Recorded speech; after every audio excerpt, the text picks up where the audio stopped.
Чтобы красиво играть на фортепиано, нужно учиться и учиться. Здесь ребята готовятся к концерту, посвященному 450-летию города Уфы.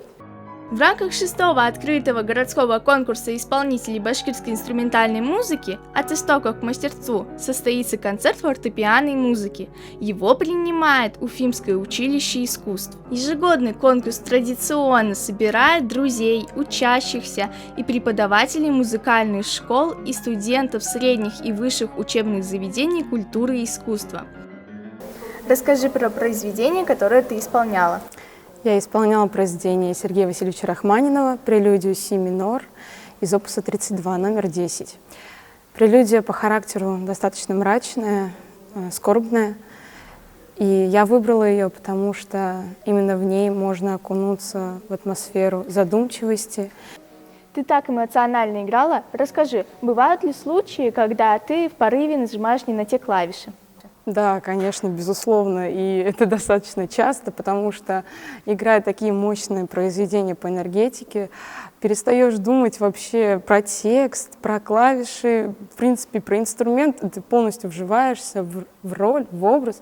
С программой выступает более 120 учеников из разных районов Республики Башкортостан.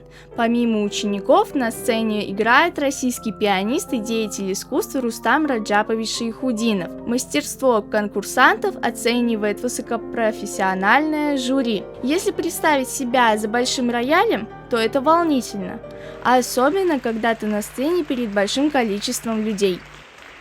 Сев, расскажи, какое произведение ты подготовил? Эдвард Григ «Сердце поэта». Я его выбрал, потому что оно очень техническое, и мне нравятся технические произведения, в которых можно показать свой характер. Что значит сложное технически?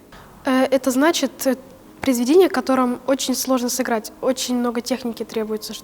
Надо очень сложно все просчитать, чтобы его сыграть.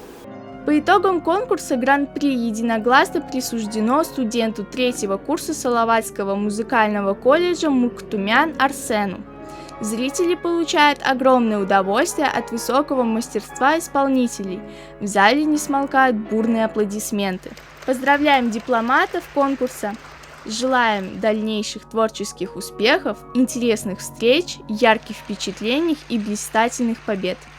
Конкурс «От истока к мастерству» проводится уже в 6-й раз. Здесь играют как новички, так и профи уже в этой сфере. Юлия Мотылева, Рамазан Мусин, специально для Горы новостей.